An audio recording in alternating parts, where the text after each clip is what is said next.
I think it's recording. Let me see. Okay. What's up, ladies and gentlemen? This is your boy DJ coming at you. Got something different for you.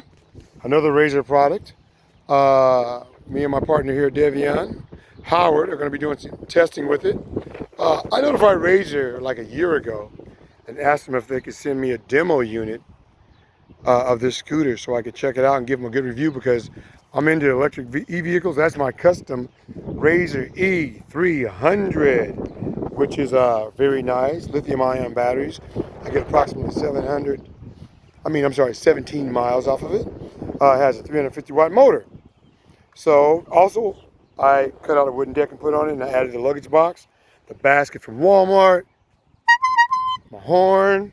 This is a gooseneck off a mountain bike. I use that to lock it up and to haul stuff with, and also to pick up the scooter. Well, anyway, this Razor EXR scooter is going to be getting the same treatment, of course. But anyway, yeah, I notified Razor and asked them if they could send me a demo unit, and I went to the wrong channels. They didn't do it, so I was able to acquire one rather cheaply myself, a used one. But anyway, we're doing some testing with this scooter and to see how good it is. So far, I've done like maybe a mile on it, and I'm very impressed. Very impressed with it. Some facts that you don't know that they don't really tell you about the scooter in the reviews that I've seen is that this scooter has, what was I going to say? Oh, it has an 8 amp hour battery in the scooter. Okay, that's some information that many of you guys probably didn't know. Has an 8 amp hour battery. That's rather small. So my whole objective is, and the reason for getting this scooter is because it has a 350 watt hub motor. Okay, there it is right there. That's a 350 watt hub motor. Now, to be honest with you, I'm not sure if it's a geared hub motor or just a planetary hub or direct drive hub motor. I'm not sure. You see from this side. I may have to take it apart to figure out, because it's not telling me in the specs about that scooter. So, but anyway, it has a solid rear tire, no air in the tire. It has rear disc brakes, which is phenomenal. It also has a rear brake light. Grab the brake and see if it comes on, Devion. Yeah, you can see it lighting up. Yeah, has a rear brake light also in the front. It has a front headlight, which is really awesome. So I'm going to be doing some real world testing with it. Go ahead and ride it around a little bit, Devion. Nice and slow. Also, it has a thumb throttle. Let me show them the thumb throttle, Devion. Scooter right here has a thumb throttle, which is nice. The roll. The what? Also has the roll. You have to roll before you start. Yeah, you have to get up to like 3 miles an hour before it will even kick in.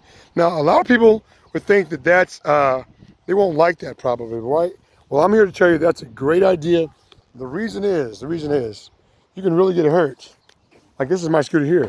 You turn the knob, it's gone.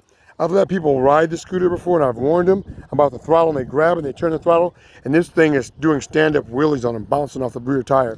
So actually, that is the safest way to go, is to have a scooter and have it to where the throttle does not engage unless you get going about 2.5 to 3 miles an hour. Well, that's what it does on this Razor EXR. Yes, Razor, I'm promoting your stuff because I think that this is a really cool scooter. The reason I like this scooter so much is because, again, it has a rear hub motor. It doesn't have a front hub motor. For some reason, I do not like spinning out with my front tire. If I'm going to spin out, let me spin out with the rear tire, like on a traditional motorcycle or something like that. That's just me. Although the Exomi, I think it's called the Exomi scooter, does great. I've ridden one before, but I really like the rear wheel drive scooters. But anyway, more about this scooter here. What's cool about this scooter is this scooter was designed for the Razor Share program and is being used in the Razor Share programs around the country. Okay. Now, what's so nice about the scooter? It has a super solid platform, ladies and gentlemen. This gooseneck right here, the stem right here, you get no wobble in the stem. I've seen many and even rode a high-priced scooter that's like $1,500, and you got wobble in the handlebars. How stupid is that? So these little scooters here that you can get very cheaply, except for that one, but But this right here, you can catch these scooters all day on Facebook Marketplace and modify them like I did. You can get them for 25, 50 bucks. It's really a $250 to $300 scooter, okay? So what's nice about this scooter is, like this scooter here, it has a brushed motor, okay? But still, these Razor scooters, that scooter there is just an upgrade of this one. It's the exact same platform, except you got a rear hub motor and a disc brake. Everything else is basically the same. So this scooter right here, the basic Razor E300, is great if you modify it like I did. I got a 17 amp hour lithium ion battery in here, inside that one. This one right here has, what does it have? It has an 8 amp hour battery. So it's supposed to get 17 miles on a flat. So one day this week, maybe I'll get some time, I'll do a test on it and see what happens. Because I hate when stuff like this comes out. I haven't seen a decent review on the scooter yet. Yes, I did it. One guy, the guy from Electrek, he did a pretty decent review. It was short, but it was still pretty good. But anyway, I have to say that for me riding around, the hub motor is really nice. Has a lot of torque, really quiet, but I do have to get used to the thumb throttle because I have big hands. Look where my thumb comes. If I can, I'm going to loosen it up and slide the throttle way over here. I don't know if that's possible right now. That's what I would like to do. The grips are fine, traditional Razor grips. So it doesn't have any digital gauges or anything on there to tell you your battery level or nothing. Very bare bones, but that can be a good thing. It can be a good thing. Just charge it after every time you use it. But I do have plans. I do have some plans to put a meter on there of some sort and upgrade that so I know my status of the battery. Also, what I'm going to do different with this scooter here, this is going to be my long range scooter, okay? The reason is because it has the rear hub motor. Again, I don't know if that's a direct drive or geared hub motor, but it does really well. And you may be wondering why would I prefer the rear hub motor? That's because this little 350 watt motor here, it will overheat. I'm 200 pounds, and I've ridden it in the summertime before, and it has gotten really hot. I have a lot of miles on my electric bikes with the geared hub motors, and even the planetary hub motors. I don't have any problem with heat, especially with the geared hub motor. So that's what attracted me to this. It's not just another scooter. It's something that I could ride 25, 30 miles and not have to worry about the motor burning up. Whereas this right here, if it's 85, 90 degrees outside and I'm cruising on this, that motor is going to get real hot. So that's the reason for this. Also, this Razor EXR scooter has the traditional Razor E300 front tire, but has a very non-traditional rear tire, which is quite a bit slimmer. It makes for a slightly rougher ride, but it does real well. That's just going to be a pavement-only scooter. That's how I'll be looking at it. Whereas this scooter here has the same tire in the back as it has in the front. I take it off-road or whatever. It does real good. So, what else can I tell you about the scooter? I'd like to encourage people too on these scooters to be careful and not to so much get into these scooters like this for speed. You know, you got a lot of people that are getting into these scooters like this with these small wheels. Even the Dualtron, I know all about them, the Dualtron, all that stuff. And I'm a motorcycle rider first, and I ride Honda scooters and stuff like that. Being on two wheels all the time, you kind of get a sense of what's dangerous and what's not dangerous. And I feel that it's very dangerous to be going 20 to 25 miles an hour on these scooters, guys, for a consistent amount of time. Very dangerous because you have the small wheels and you have the little short stance. You know, it won't take much to die on these, to be flat honest, on these little scooters like this. So me personally, you know, I highly recommend scooters like this. I wouldn't encourage anybody to get a scooter that's going to do 40 miles an hour, 50 miles an hour. I think that's crazy on such a short platform, okay? It's so short. Now, if you do that, that's your business. You know, do what you want to do. I'm just trying to give some helpful advice as a person who spends a lot of time on two wheels, you know, riding motorcycle scooters and these things like this. Speed can be a danger.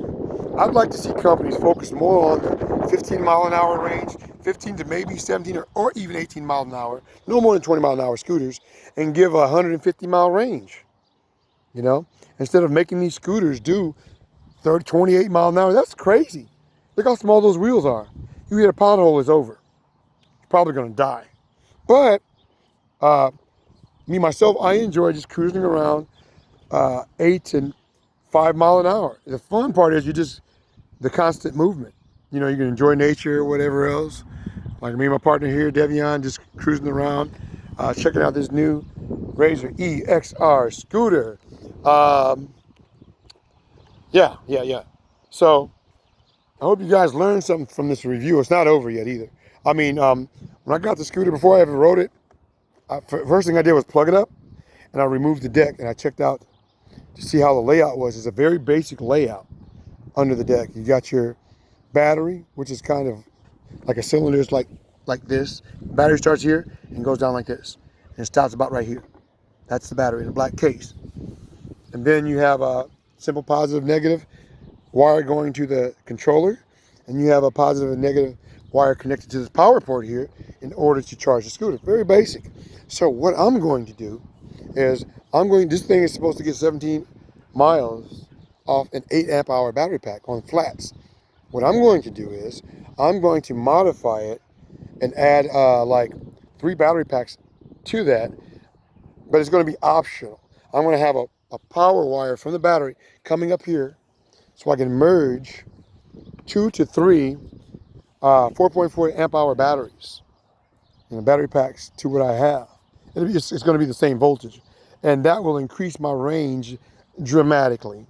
Okay, my range should jump up to anywhere up to 30 miles to 40 miles. If I go 3 packs, my range may even jump up to 50 miles on the flats. Okay. Again, on these scooters, I don't want to advocate speed at all. I want to advocate safety. Safety, guys. You know, they're making all these scooters, the Dualtrons. I mean, 2 motors on a scooter, that sounds cool, but if you're riding that thing around the neighborhood, it can be very dangerous. Very dangerous. That's coming from a person who's been riding motorcycles. I mean, I'm 52 years old, been riding motorcycles and stuff a long time. Always been into the scooters and stuff. Gotten into them recently over the last 3 years, about 2.5, 3 years. And been doing the electric bikes since they came out like in 2014. So I got, on my electric bikes, I got over 6,000 miles. I got like 4 different electric bikes. So, you know, collectively I got over 6,000 miles. And you get, like I said, you get a real sense of what's safe and what's not safe to ride on, and what speeds are safe and not safe to do. And I'd have to say that with these small wheels, and I watched the reviews on these scooter YouTube channels and stuff, and I have fun watching them, but I get concerned about how they advocate speed so much. You know, like this Razor scooter here, I've never seen them do a review on it. They probably won't. They probably will consider it junk because it only does 17 miles an hour. But to me, that's the beauty of it, is the fact that it's not too fast. I feel safer going slower speeds, okay? But to be honest with you, this is coming from a person who has not had the Dualtron Plus and all these other exotic scooters that do 28, 30 miles an hour. I would tell you to keep it safe, keep it slower, and really take a look at these slower scooters. Like this scooter right here is excellent. It goes up to, like, they say 17 miles an hour. I don't know. I don't have my GPS on it yet. I'm going to be doing some thorough testing with it to see it gets up to like 17 miles an hour. We'll see. But anyway,